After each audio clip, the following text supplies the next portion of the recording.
नवीन बाबू मझे मझे चकमा दिखती दल को मजबूत करने ना चर्चा रहा सेटा समस्ते आश्चर्य हो जाती नवीन पट्टनायक गोटी चालन समस्ते भाभी ये झुमुकार दले विधायक पूर्वतन विधायक मिली होटेल रे मिली फार्म हाउस रे मिली से भितर केते जन को नवीन बाबू सस्पेंड करि पारंती दलरू विताड़ित करि पारंती एक्सपेल करि पारंती एभली चर्चा हेउथिला किंतु हठात जो समय रे विधायक मानकू डाकी नवीन निवास रे नवीन बाबू आलोचना करुथिले सेही समय रे दुई जन विधायक को निलंबित करदेले पुणी को विधायक को केन्दुझर टाणुआ विधायक सना महाकुड़ को एवं राज्य राजनीति रे चर्चा सृष्टि करुथिबा सबुबले चर्चा रही आसुथिबा विजय महापात्र को पुओ अरविंद महापात्र को सना महाकुड़ को विदा करने पछरे अनेक किसी कारण रही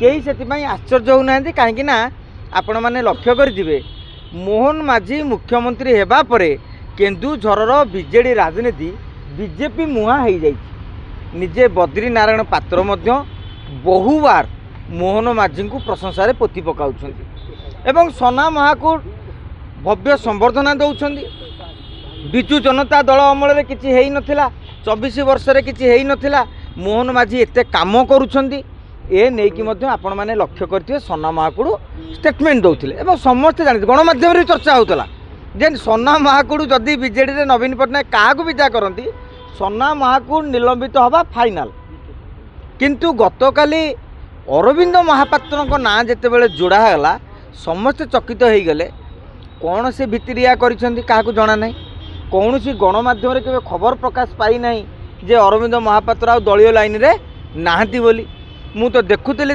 फेसबुक रे मकर रे से जो छाड़ी नवीन बाबूर फोटो अच्छे शंकर भी फोटो अच्छे जो मकर अभिनंदन जन से कारण जो सस्पेंड कराला सबुठार आश्चर्य कथा है बीजेडी बहु वरिष्ठ नेता सहित आम जोगसूत्र करूँ विभिन्न चैनल लगे भी खबर खोजा चेष्टा करूँ जे कौन घटना घटी कौन सी वरिष्ठ नेता ठोस भाव में कही पारे समझे कहले यहीटा आम गोटे चकित जे कौन अरविंद महापात्र को कहला गालू बुरुड़ी मारियापाई किसी नेता कहले गुइंदा तथ्य नवीन बाबू पाखे एत गुइंदा तथ्य रही जो हारी नेता मैंने एकाठी होती तार उद्देश्य जापर ना तेणु ये गोटे गप कौन रचना करागला अरविंद महापात्र हाँ जोड़िए कथा कही जे नवीन बाबू मोर नेता पांड्यान मोर नेता नुहंती आउ गोटे कथा कही जदि पांड्यान पांड्यान एमती होती बीजेपी वाला एत विरोध कर दम अच्छी बांध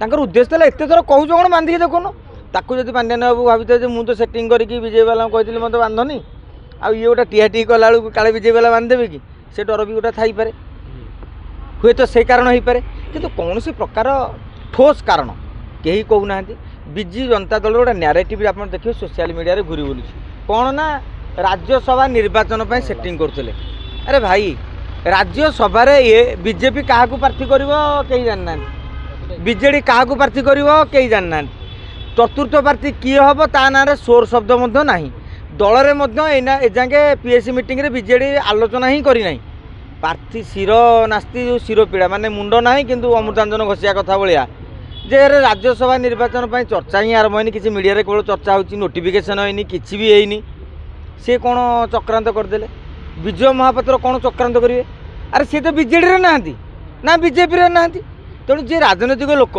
सी आ कौन बरा दुकान करता ना चा दुकान बिकुता विजय हाँ तो राजनीतिक लोक राजनीति करेंगे पाख नेता बहुत भेटिया जी आंचलिक दल नहीं कि ना से मुकिम सांगे ना गणमाध्यम कौन गोटा मंतव्य देते से सीधा चल कहते मो सारे आलोचना करना ना विजय महापात्र की स्टेटमेंट देते ना अरविंद स्टेटमेंट देते बीजेडी वाला किसी नवीन को निष्पत्ति बस इज अलवेज राइट जड़े नेत्री कहते आउ जड़े नेता आउ टे आगू जा कौन कहले जे नवीन बाबू को बोपांकर से दल हो तेणु जेहेतु नवीन बाबूर बोपांकर बापांकर दल से तेणु मन इच्छा सी जहाँ करें तेणु आंकर दम थे ये करें नल ना ए भितर आउ गोटे कथा उठू अतनु सब्यसाची नायक किसी खेल करदे कि कहीं महाकालपड़ा पोछी जाइए आप देखिए एसआईआर बर्तमान ओडिशा रे लागू हम महाकालपड़ा बांग्लादेशी भोटर माने अतनु बाबू को जितौले ବର୍ତ୍ତମାନ ସେଥିରେ ମଧ୍ୟ 10-15 ଭୋଟ କଟିଯିବ।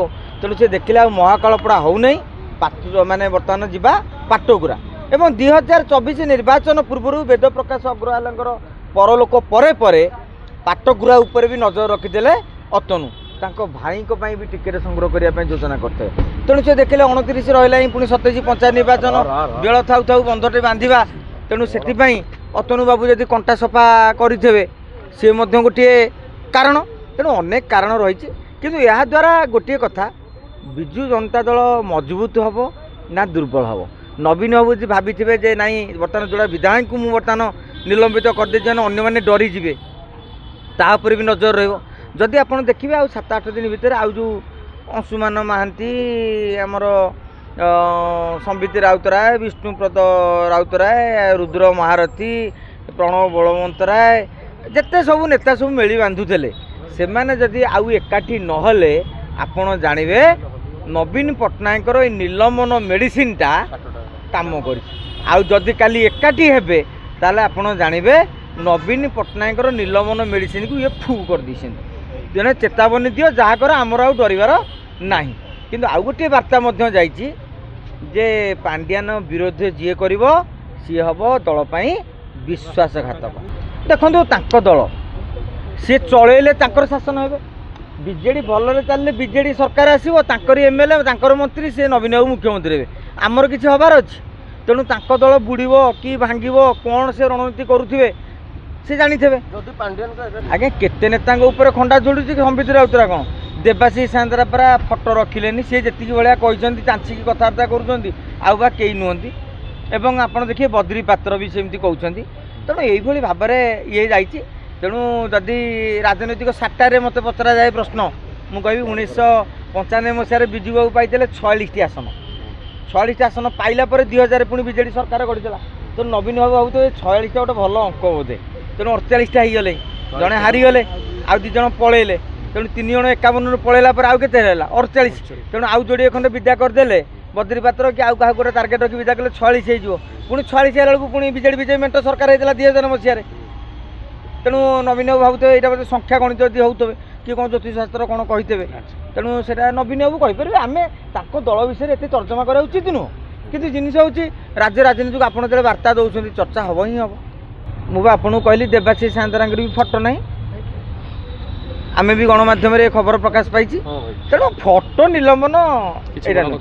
ପଞ୍ଚାୟତ ନିର୍ବାଚନ ବର୍ଷକ ପରେ ତେବେ ନିଲମ୍ବନ କଲେ ସେଇଠି ତ 20,000 ଭୋଟ କମିବ, କାହାର କ୍ଷତି ହେବ? ରାଜନୀତିରେ କ'ଣ ହୁଏ, ତେମେ ସେଇ ଲୋକକୁ ରଖିବ, ସେଇ ଲୋକକୁ ନଚେଇବ, ଲୋକଙ୍କ ଆଗରେ ବାର୍ତ୍ତା। ଅରବିନ୍ଦ କ'ଣ ହେଲେ ସିଏ ବର୍ତ୍ତମାନ ହିରୋ ହେଇଗଲେ। ସମସ୍ତେ କହିଲେ ଯେ ଆରେ ତାଙ୍କର କିଛି ଭୁଲ ନାହିଁ, ନବୀନ ପଟ୍ଟନାୟକ ପାଣ୍ଡିଆନ ବୋଲରେ ଏମିତି କରିଛନ୍ତି। ଅରବିନ୍ଦକୁ ପୁଣି ଥରେ ଡାକିଥାନ୍ତେ ମିଟିଂ, ଆସିନଥାନ୍ତେ, ପୁଣି ଓପନଲି ଡାକିଥାନ୍ତେ, ଆଉ ଜଣେ ନେତା ଆସିକି ବାଇଟ୍ ଦେଇଥାନ୍ତେ ଯେ ଆଜ୍ଞା ଅରବିନ୍ଦ ବର୍ତ୍ତମାନ ଦଳୀୟ କାମ କରୁନାହାନ୍ତି, ଗଣମାଧ୍ୟମରେ ଚର୍ଚ୍ଚା ହେଇଥାନ୍ତା। ତାପରେ ଲୋକ କହେ ଆଜ୍ଞା ଦଳରେ ରହିଲାନି ଆଉ ନବୀନ ବାବୁ କ'ଣ କରିପାରିଥାନ୍ତେ। ବର୍ତ୍ତମାନ ସିମ୍ପାଥି ଫ୍ୟାକ୍ଟର ଅରବିନ୍ଦଙ୍କ ପାଇଁ ସପକ୍ଷରେ। ଆପଣ ସୋସିଆଲ ମିଡ଼ିଆର କମେଣ୍ଟ ଗୁଡ଼ା ପଢ଼ୁନାହାନ୍ତି, ସମସ୍ତେ ନବୀନ ପଟ୍ଟନାୟକର ପୋଷ୍ଟ ବି କରିଛନ୍ତି ଯେ ଆଜ୍ଞା ଅରବିନ୍ଦ ମହାପାତ୍ରଙ୍କୁ ଆପଣ ସସ୍ପେଣ୍ଡ କରି ଠିକ୍ କଲେନି, କାହିଁ କହୁଛନ୍ତି? ତାମାନେ ସିଏ ଫାଇଦାରେ ରହିଛନ୍ତି। ବାପା ବି ସେ କହିବା ସ୍ୱାଭାବିକ। ସେ କହିଲା ଆରେ ମୋତେ ସସ୍ପେଣ୍ଡ କଲେ ବୋଲି ମୁଁ ବଞ୍ଚିଛି, 24 ବର୍ଷ ହେଲା ପାୱାରରେ ନାହିଁ, କିନ୍ତୁ ବିଜୟ ମହାପାତ୍ର ବଞ୍ଚିଛି। ମୋ ପୁଅ ଆଜିକି ତୁମେ ତାକୁ ସସ୍ପେଣ୍ଡ କରିଦେଲ, ତେଣୁ ତା ରାଜନୈତିକ ଭବିଷ୍ୟତ ଉଜ୍ଜଳ। ତାର ବାପା କ'ଣ ଗୋଟେ ପୁଅର ଖରାପ ଚିନ୍ତା କରିବ? ତେଣୁ ଆମେ ଶୁଣନ୍ତୁ, ବିଜୟ ମହାପାତ୍ର ପୁଅ ହିସାବରେ ମନ୍ତବ୍ୟ ଦେଇଛନ୍ତି, ରାଜନେତା ହିସାବରେ ନୁହଁ।